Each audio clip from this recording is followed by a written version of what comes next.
Local 4 News starts now with a forewarned weather alert.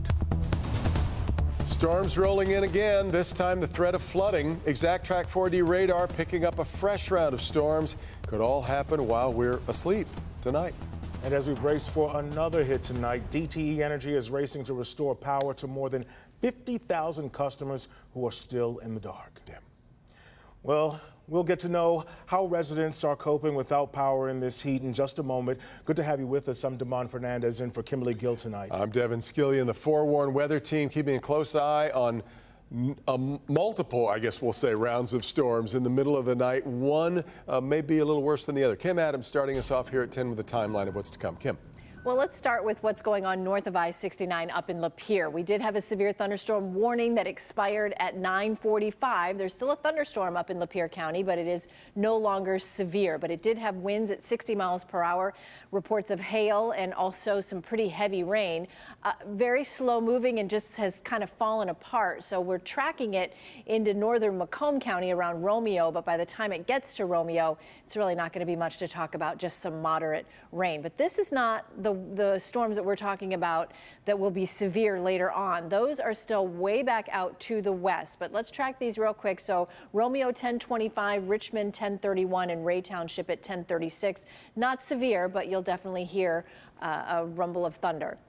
Storm threats. So we're still at a level 2, not for the batch that's up in Lapeer, but what's going on in Wisconsin that's headed across Lake Michigan. It has a long way to go. So this is going to be an overnight event with wind and the possibility of flooding. So there is a flood watch until 6 a.m. Saturday, but then some good news for the weekend. So I'll track the storms that are out to the west, and we'll talk about that weekend forecast. But you can take a quick peek now if you'd like to. Just go to our Forewarned Weather app. Go to your favorite app store if you don't have it and type in WDIV. All right, thanks, Kim. We know those without power tonight are hoping these storms don't cause even more outages or delays. Yeah, now Jacqueline Francis live in Redford talking with people who are still waiting. Jacqueline. Yeah, well, here's the good news. This house just got their power back on within the last hour, so you can imagine they are happy. But if you look around, there's still a lot of cleaning up to do. This whole road is closed because of a tree down, way down that way. And of course, there are still thousands in the dark tonight.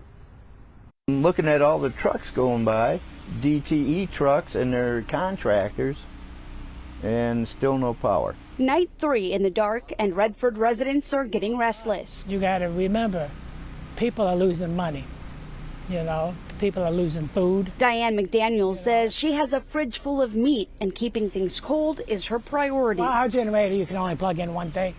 So we had the refrigerator on all day. And then, like right now, for a couple hours, we're going to have the fan on, and then we'll go back to the refrigerator.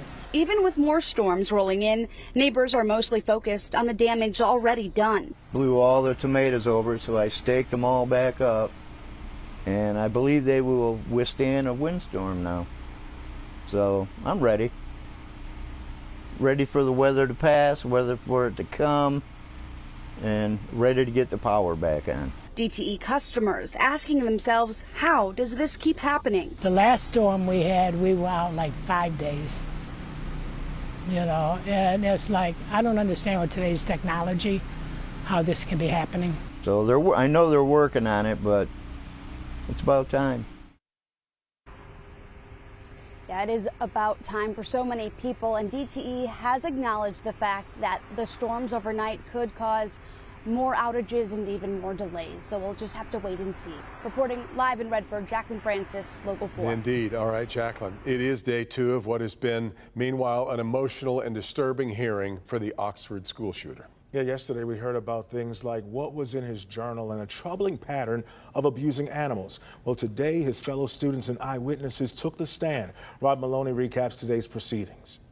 Nothing short of heartbreaking testimony today from a couple of students who were actually and physically in the middle of this shooting. One young woman, 17 years old, stood inches away from a number of her classmates who were shot and many killed. She was physically unscathed, she testified. And then there was a second young man, he was a freshman at the time, and he stood just inches away, feet away, from one of the other students who was murdered execution style. I heard one single shot right outside the bathroom, extremely loud. This 16-year-old Oxford High student was a freshman that day and immediately took out his phone and texted his family, who told him to stay quiet and calm.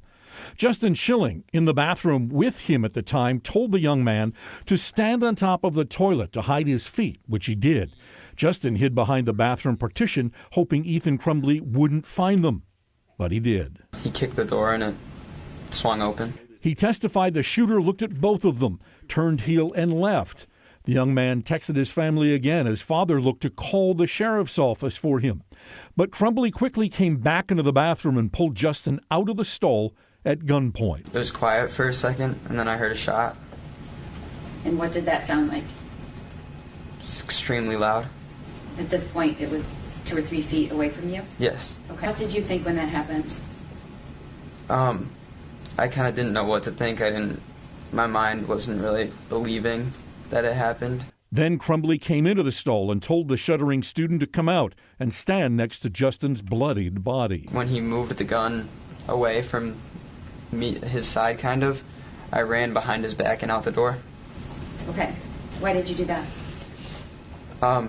Because I think when I saw his body, I realized that if I stayed, I was going to die. After that testimony, one of the assistant principals talked about her rather tragic situation of trying to help Tate Meir, who was one of the students who was killed. She tried to give him CPR to no avail. She actually spoke to Ethan Crumbley as he walked by her, and he did not injure her.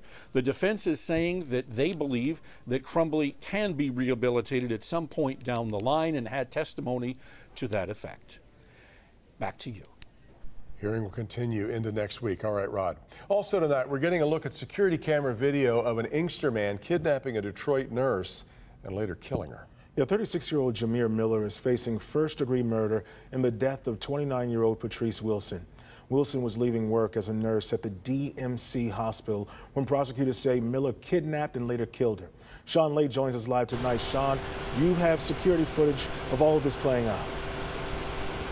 And everyone will remember this case. It's back in May 13 on a Saturday morning. A lot of phones went off, an alert trying to find Patrice Wilson. She walked out of Detroit Receiving Hospital, wasn't seen, her car was gone. But security cameras were rolling.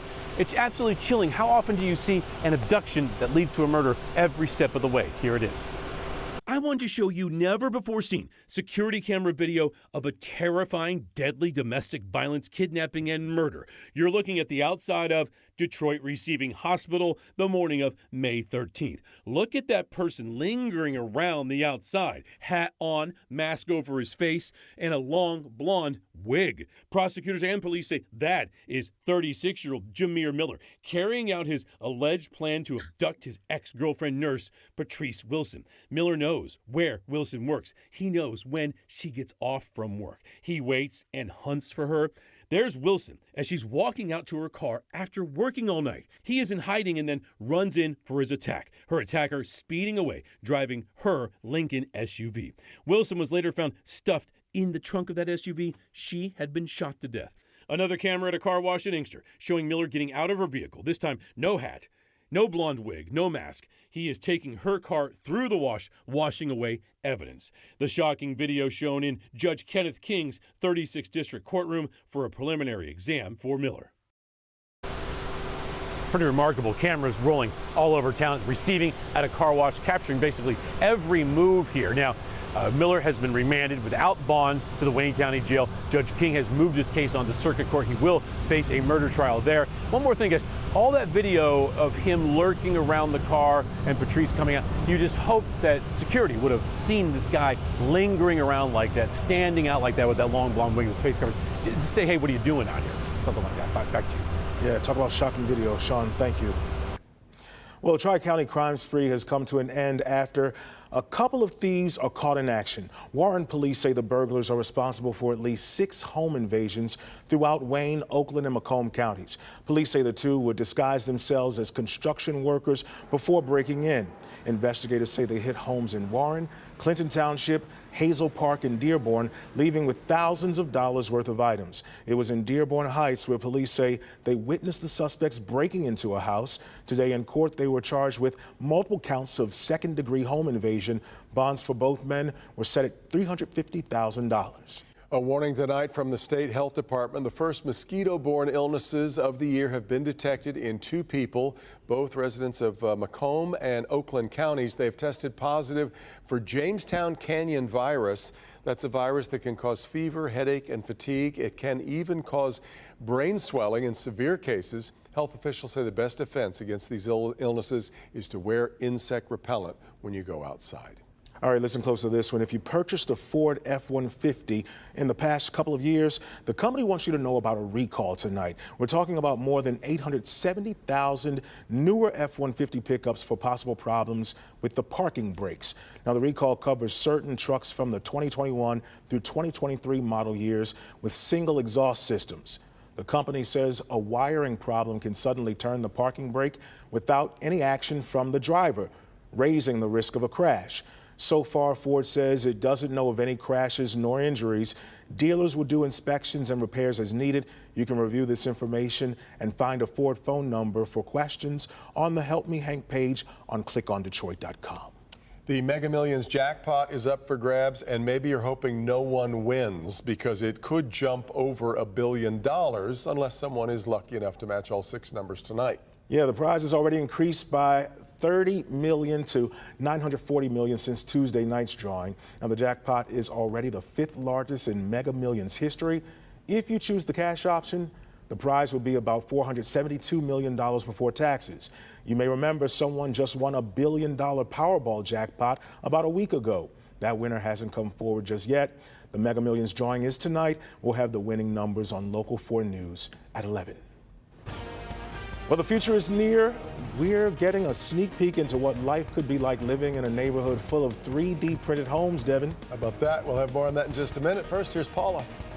Research that benefits the entire globe is being done right here in Michigan, where the mass extinction of frogs is being researched. We're on the ground and in the ponds with researchers.